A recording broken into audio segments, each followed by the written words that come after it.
Hello friends, આજે ફરી પાછી એક સરસ મજાની આયુર્વેદિક ટિપ્સ લઈને આવી છું.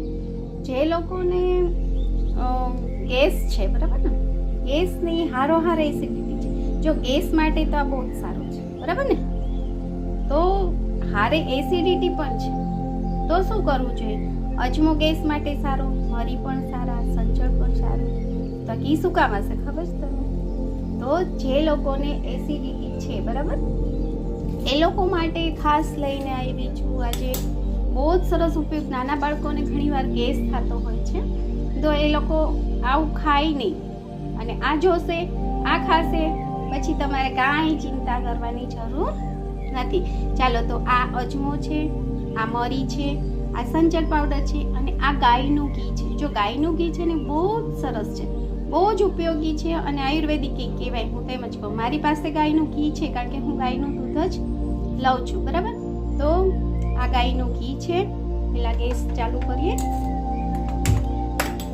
ત્યાર પછી ઘી ઉમેરીએ. સ્લો રાખવાનો છે. તેની અંદર પહેલાં મરીના દાણા છે, તેને સાતળી લેવાના છે ધીમા ગેસે. ગાયનું ઘી તો બાળકો માટે અને મોટા માટે પણ બહુ જ સારું હોય છે.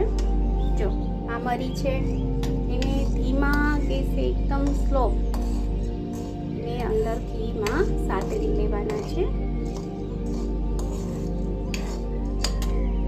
તો ગાયનું ઘી બાળકોના હોઠ ઉપર લગાડી શકો, નાભી ઉપર લગાડી શકો, અને કબજિયાત હોય તો નાભીમાં થોડું ઘી ભરી દો ને રાત્રે સુવા ટાઈમે, તો ખૂબ જ સારું, સ્કિનનો પ્રોબ્લેમ દૂર થાય છે. બહુ જ ઉપયોગી છે.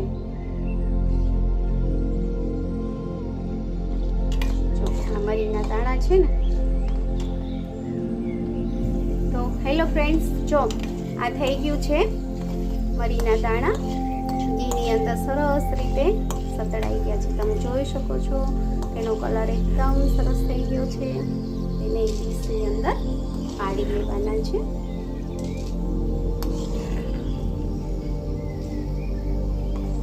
જો થોડું ઘી વાળું હોય ને,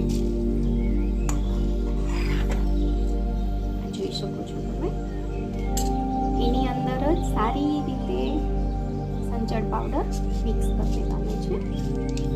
જોવું છે ને, સરસ રીતે મિક્સ. ઘી વાળું હોય ને, ગરમ ગરમમાં જ આપણે મેળવી દેવાનું છે. ત્યાર પછી આપણે અજમો સાતળી લેવાનો છે. આ અજમો છે, જેને ઘીની અંદર સરસ રીતે સાતળી લેવાનો છે.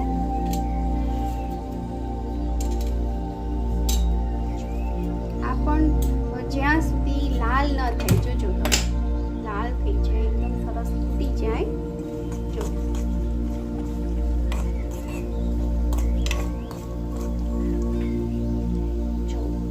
માંડ્યા છે, ગેસ બંધ કરી દેવાનો છે. સરસ રીતે લાલ થઈ ગયા છે. આ રીતે એને સરસ રીતે સતરાઈ ગયા છે. એમાં પણ થોડુંક સંચળ ઉમેરી દેવાનું છે.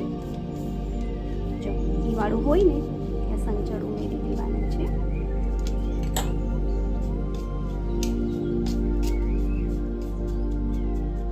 થોડુંક ઠંડુ થઈ જાય એટલે તમે લોકો ડબ્બીમાં ભરી શકો છો. અને સવારે અને સાંજે ગમે ત્યારે તમને મન થાય તો એમનો મેં ખાવાની એટલી મજા આવશે. તમે લોકો ટ્રાય કરજો. જય શ્રી કૃષ્ણ.